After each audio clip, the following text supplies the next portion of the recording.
Hello everyone and welcome back to my channel, True Crime and Felines. For my returning subscribers, welcome back, my feline friends. For those of you that are new here, my name is Brandy and every Friday I bring you a true crime case or mystery with one or more of my 14 felines. Yeah!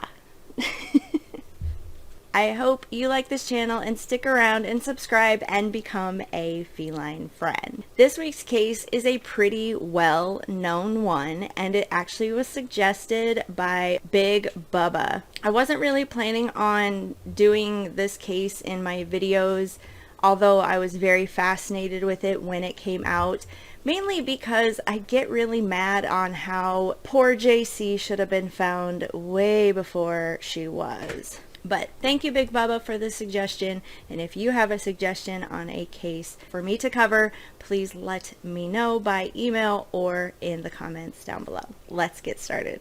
Jaycee Lee Dugard was born May 3rd, 1980, and she was currently growing up in South Lake Tahoe, California. Her mother was named Terry, and she had a stepfather named Carl. Now, Jaycee was the product of an affair that her mother had with a man named Ken Slayton. Now, Terry would state that Ken didn't want anything to do with Jaycee or want to be in her life, and Ken would state that he never knew he was actually the biological father of Jaycee. So that started off with drama right away. But Jaycee was just a normal little girl who loved stickers and butterflies, and she was very happy and very close to her mother. Now, in 1991, Jaycee was 11 years old, and she was walking up the hill from her house to catch the bus for school. Her stepfather, Carl, was actually in the garage at the time and could see Jaycee through the garage window walking up the hill. What Carl witnessed was that a car was slowly driving down the street and whipped a U-turn and pulled up next to Jaycee. At first he thought maybe somebody was asking for directions, and then what he saw horrified him. Somebody popped out of the car, stun-gunned Jaycee where she fell down, and then pulled her into the car and started to drive off. Carl panicked, and the closest thing by him was a bicycle. He hopped on it and just did his best to try to catch up with the car, but unfortunately he couldn't, and the car sped away. The authorities were called in and an investigation and search began for Jaycee. They had the make and model of the car. Unfortunately, they did not have a license plate. As the search went on and they didn't find Jaycee, they started bringing in search dogs, aircrafts, and hundreds of law enforcement personnel. The FBI soon got involved to aid in the search as well. At one point, both Carl and Ken Slayton were given lie detector tests in order to rule them out as the kidnappers. But as time passed, the trail turned cold. Days turned to weeks, weeks turned to months, and months turned to years. Jaycee seemed to just vanish, and it would be 18 years until she was found. Now let's learn a little bit about Jaycee's abductors. Their names are Philip and Nancy Garrido. Philip Garrido was born April 5th, 1951. As soon as he graduated high school, this piece of crap started working on his criminal record pretty much right away. In 1969, he was arrested for drug possession. In 1972, when he was 21 years old, he was arrested for drugging and sexually assaulting a 14-year-old girl. The charges ended up being dropped because the 14-year-old girl refused to testify, which is very sad, but I'm sure very scary for that girl. So nothing happened out of that one. In 1973, he was married to his first wife, Christine. The marriage went sour, and Christine stated that Philip was very abusive. Surprise, surprise. Christine attempted to leave Philip, but he ended up imprisoning her for a time before she was able to escape. But unfortunately, again, she never pressed charges. In 1976, Philip was 25 years old by now, and he abducted a 25-year-old woman and took her to a warehouse where he built a weird sexual torture dungeon. He kept her there for 6 hours and repeatedly sexually assaulted her, among other things, until a cop driving by saw a car by the warehouse that it was supposed to be abandoned and saved this 25-year-old woman. Finally, Philip was arrested and tried for this crime, and he was sentenced to 50 years in prison. If only he would have stayed there for those 50 years, but we'll get to that. Now, while he was serving time in this prison, he met Nancy Bocanegra, it doesn't matter, she's a piece of shit too. She was there at the prison visiting her uncle, and she somehow met Philip. Apparently sparks flew, and they started corresponding via love letters back and forth for a time. Then in 1981, they decided to get married and had a beautiful wedding behind prison walls. Every girl dreams of that. Apparently, she had zero issues with his past and why he was in prison in the first place, kidnapping and rape. And, as we would know now, she had no issue with his plans for the future of kidnapping an 11-year-old girl to use as a sex slave. Now, Philip would end up only serving 11 years of his 50-year sentence because, according to the prison authorities, he was a reformed man and a model prisoner. So he was let out on parole in 1988. And in 1991, he'd kidnapped Jaycee.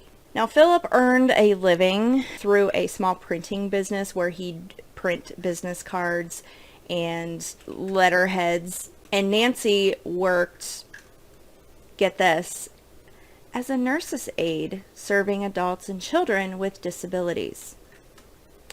Yeah. Are you kidding me? Philip was also known as a religious fanatic. He would create a website where he could convey divine messages as part of God's Desire organization. He also carried around this black box with a handle and a metal switch and then a place to put headphones, to plug headphones into it, where he claimed that God talked to him through that box. He also tried to patent it to sell it. So once Philip and Nancy had kidnapped Jaycee, they would put her in the back seat of the car, handcuff her, put a blanket over her.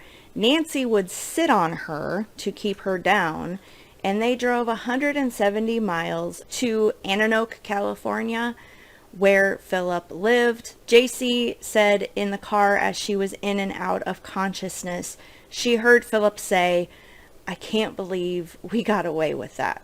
Once they got to Philip's house, Philip had this compound of sheds and tents in his backyard. I'm sure he built them for a reason.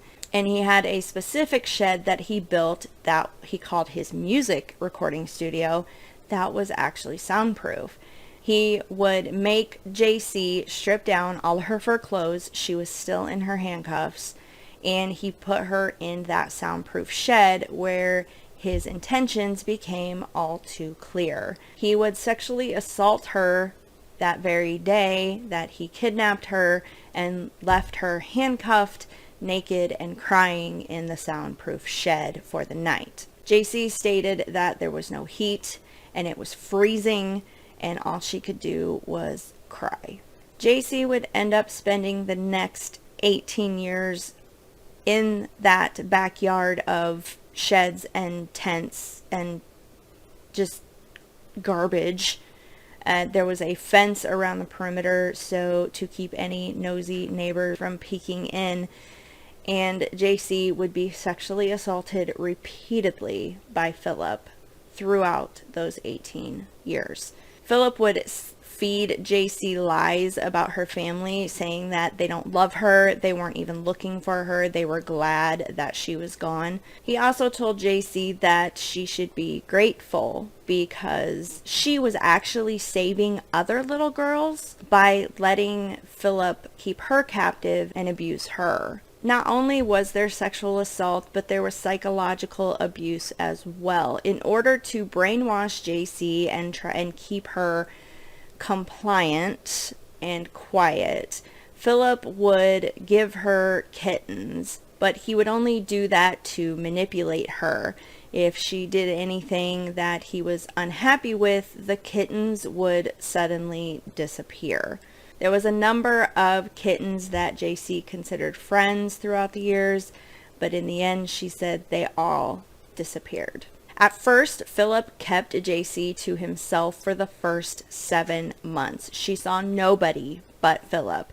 She stated she was so desperate for human interaction that she actually came to look forward to Philip coming to visit her. After 7 months, Philip finally introduced her to his wife, Nancy. But Nancy pulled these psychological games with Jaycee as well.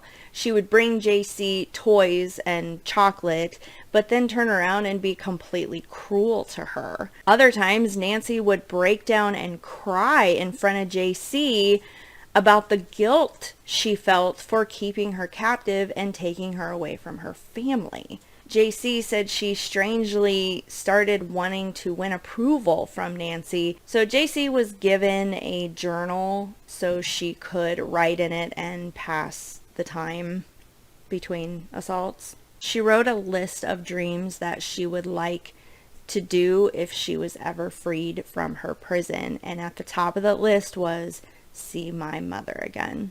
At one point, Philip told Jaycee that she could no longer use her real name and that she needed to pick a new one. So Jaycee picked the name Alyssa. And from then on, she was prohibited from saying or even writing down her own name. Philip prohibited contact with the outside world.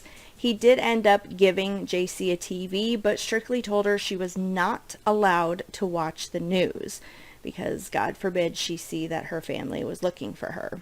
At age 14, Jaycee was told she was pregnant. She knew she was gaining weight, but she had no idea why.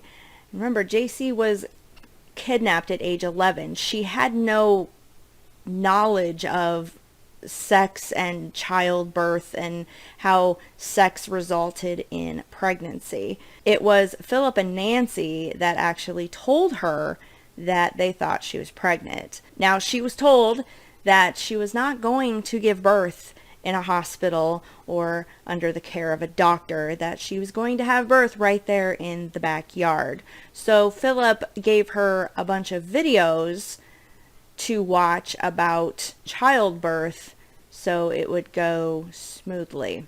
When Jaycee went into labor, she was alone to start. She said the pain was excruciating, but eventually Philip came out to check on her and realized she was in labor.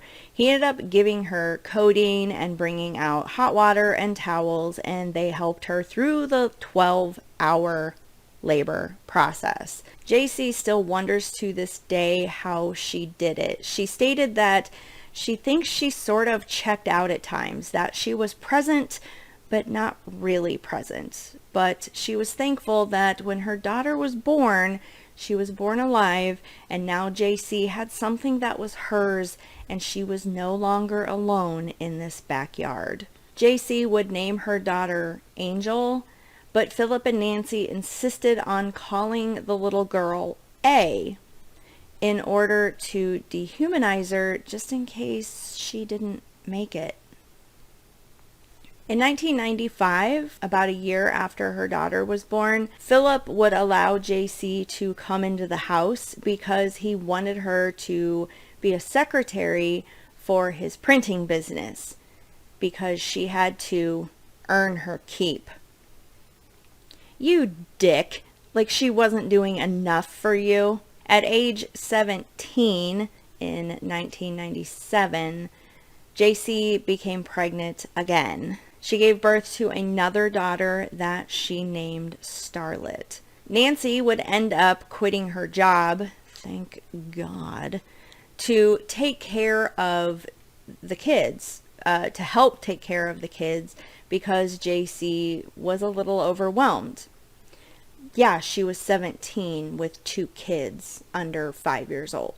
However, Nancy seemed to become jealous, and she didn't have any children of her own, and apparently couldn't get pregnant, or maybe Philip wasn't willing to get with his wife because he had a, slave in the backyard.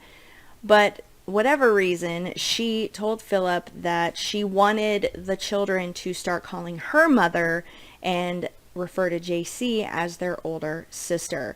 So Philip told Jaycee that's what was going to happen to make Nancy happy. So that's exactly what Jaycee did. She also stated that as the girls grew up, she did not tell them that they were captives or that they were trapped, or that she just didn't tell them the full truth, and tried to live a life of normalcy as much as possible. Jaycee also acted as their teacher and taught them as much as she could, even though she herself only had a 5th grade education level. After the 2 daughters were born, Jaycee said that there was kind of a shift in the way that Philip and Nancy treated her. They became more like a family. They became softer towards her. They actually started taking trips as a family outside of the backyard. Their first trip was to the beach, where Jaycee said they all had a great time. One Halloween, they all got dressed up and went to a local farm where they were having a Halloween party. And one time, Nancy even took all 3 girls to get their nails done because she believed it was a mother-daughter bonding experience for them. So it became fairly obvious that Jaycee had Stockholm Syndrome. Now, this is what infuriates me the most about this case. There were a lot of opportunities where Jaycee should have been found. During Jaycee's 18 years of captivity in this backyard compound of sorts, Philip was on parole, and so parole officers visited his home 60 times. But they never really went beyond the front door of their house. They were not doing their job. They never discovered Jaycee or the girls in the backyard. There was even one time where Philip's neighbors had called the authorities and reported that there were 2 little girls running around his backyard because they knew he was on the sex offender registry. Now, officers followed up with that, but again, they didn't go into the backyard. They just talked to Philip at his front door. Philip spun his little eyes, and they were satisfied and left. There was a time in 1993 where Philip failed a drug test, and that was against his parole, so he was sent to jail for 4 months. He was then released on home arrest, and shortly after, that's when Jaycee became pregnant for the first time. Now, this is where I have a problem with people saying that, well, you have to feel sorry for Nancy. She was brainwashed, she was abused, she had to do what Philip said. Philip was gone in jail behind bars for 4 months. Nancy took over the jail warden for Jaycee, and kept her in the backyard. Now remember, at this time, Nancy wasn't stuck at home. She wasn't isolated from everyone. She was going to work in the outside world daily. And if she really wanted out of that relationship, or wanted out of the situation she was in, while he was in jail, she could have easily walked into the police department and said, hey, by the way, he kidnapped an 11-year-old girl. This is who you've been looking for. Keep his ass behind bars for the rest of his life. How easy would have that been? So I have no sympathy for Nancy, and I feel that she was either very desperate, and what I feel in researching this case is that for some reason she could not, or Philip was not able to give her children. So she was so desperate she was going to get the children in another way, and therefore went along with Philip's little plan. There's my rant. Okay, continue. In 2009, which is shortly before Jaycee was actually found, Philip walked into the FBI office there in California with his 2 daughters, by the way, and started preaching to the staff there that, he had a criminal past, which included being a sex offender and having a mental illness like schizophrenia and stuff, and he had found the cure and presented them with a 4-page press release of sorts, and that then he was going to go over to the college and secure a spot, and they needed to come over and hear him speak. And then he walked out and nobody did a thing. I'm sorry, but if you're walking into a police office or FBI office of any kind and you have 2 little girls with you, and you said that you have a history of being a sex offender, I'd be checking into that. But I guess they just felt it wasn't necessary. Fortunately, when Philip went over to the college to secure his spot for a speaking forum, that's how he got caught, thanks to the quick thinking events coordinator who worked at the college. So Philip shows up to the college with his 2 daughters in tow and asks for a permit to hold this speaking event or whatever. The coordinator was actually a little busy at the time, and she told him to come back the next day. But she said she felt just something was off about this man, and that that women's intuition. So she went to a local police officer friend, and she asked her to run a background check on this guy.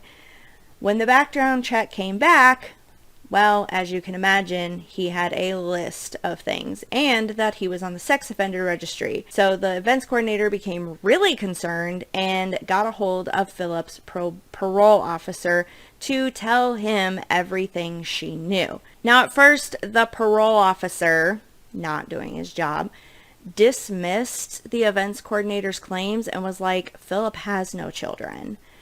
The events coordinator responded by, well, they're 2 gals. They have blue eyes, just like Philip. They are calling him dad, and he referred to them as his daughters. So are you going to check this out, or do I need to go to somebody else? The parole officer listened that time. So the parole officer pays a visit to Philip's house, but claims he didn't see the 2 little girls. Did you check the backyard? Regardless, he told Philip that he needed to come in for a parole meeting and we need to talk about who these 2 little girls were. So Philip shows up at the parole meeting with his wife Nancy in tow, Jaycee, and his 2 daughters. Now his plan is to bring them all in, and he told Jaycee that you're going to tell them that you are my brother's kids and that you knew I was a sex offender, but I'm a reformed man, and that you knew I took the girls to the college and you approved it, and that was going to clear up everything. That was the plan. So Jaycee followed what she was told and told the authorities her name was Alyssa and that the 2 girls were her daughters, and she very well knew Philip was a sex offender, but he was a reformed man. When they asked Alyssa to show any identity, she would claim she didn't have any, and then would end up asking for a lawyer, again under the direction of Philip, if things got too heavy. So they ended up leaving Jaycee in a room separated from Philip. They went back down to Philip and would interrogate him for hours, and he finally crumbled and his story fell apart. And he finally admitted that Alyssa, he had kidnapped many years ago, and he was sexually assaulting her, which resulted in the 2 girls. When they went back down to Alyssa and told her that Philip had confessed, They asked Alyssa what her real name was, and she couldn't say it out loud because of years of conditioning. So they put a piece of paper in front of her, and for the first time in 18 years, she wrote her name, Jaycee Dugard. Philip and Nancy would be arrested and charged with 29 felony counts that included sexual assault and false imprisonment. Philip was also suspected in other kidnapping cases. One included a 1988 abduction of a 9-year-old girl. Now remember, in 1988, that's when he got out of prison and was first paroled. Because he was such a changed man and model prisoner. However, he was never charged with any other crimes as they couldn't prove it. Philip would end up pleading guilty to 1 count of kidnapping and 13 counts of sexual assault. And because he was already considered a sex offender at the time of the crime, he was sentenced to 431 years to life in prison. So, there, get out early now, dick. Nancy, for her role in everything, got herself 36 years to life for aiding and abetting a sexual assault. That same day, Jaycee was reunited with her mother, Terry. Jaycee was 29 years old, and her daughters were 11 years old and 15 years old. Jaycee was able to get out her journal and check off the very top of her dream list of being reunited with her mother. She would eventually do other things in her journal as well, including seeing the pyramids in Belize, riding in a hot air balloon, swimming with the dolphins, and learning to drive. Now, Ken Slayton, Jaycee's biological dad, would petition the courts right after Jaycee was found, want to establish paternity for her. However, Jaycee was not interested in this as Ken hadn't been a part of her life. Who knows what the real story is between Ken and Terry, but basically Jaycee was not interested, and who knows if she's always allowed to change her mind down the road, but unknown if she has or not. About a year after Jaycee's freedom from Philip, the state of California awarded Jaycee and her mom $20 million for failure to properly monitor Philip. You don't say. I hope a bunch of people lost their job, especially that parole officer. Now, I worked in public service for 20 years, and I know that a lot of work is put on you, and you are very busy, and you have these expectations and these barriers and these rules. I get it. But when you can't even go through the house to the backyard to check it, that to me is laziness and unacceptable. Okay, I'm stepping down off my soapbox now. Jaycee would do an interview with Diane Sawyer where she spoke about just learning how to be free. Simple things just like ordering a pizza or walking down the street with her family was moments that she cherished. Jaycee would end up writing 2 books. In July of 2011, she published a book called A Stolen Life, which details her kidnapping and her years of captivity. A reviewer stated, "It's a tough read, but worth it." In July of 2016, she followed up with another book entitled Freedom, My Book of Firsts, which she wrote that there is life after a traumatic event and to not give up. Now, Jaycee has stated that if her daughters ever wanted to see their father, Philip, that she wouldn't be okay with it, but she wouldn't forbid them from doing so. She feels they need to make their own choices. So what are your thoughts on this case? Were you as fascinated with it as I was? I commend Jaycee for doing everything now. She's even formed a organization to help survivors of traumatic events or those that were imprisoned or held captive. She does keep her daughters away from the spotlight. She wants them to live as much normal lives as possible. I would love to hear what you think in the comments down below. And if you would like to become a feline friend, please hit that subscribe button. And I will be here next Friday with another true crime case or mystery. Thanks, guys. Bye.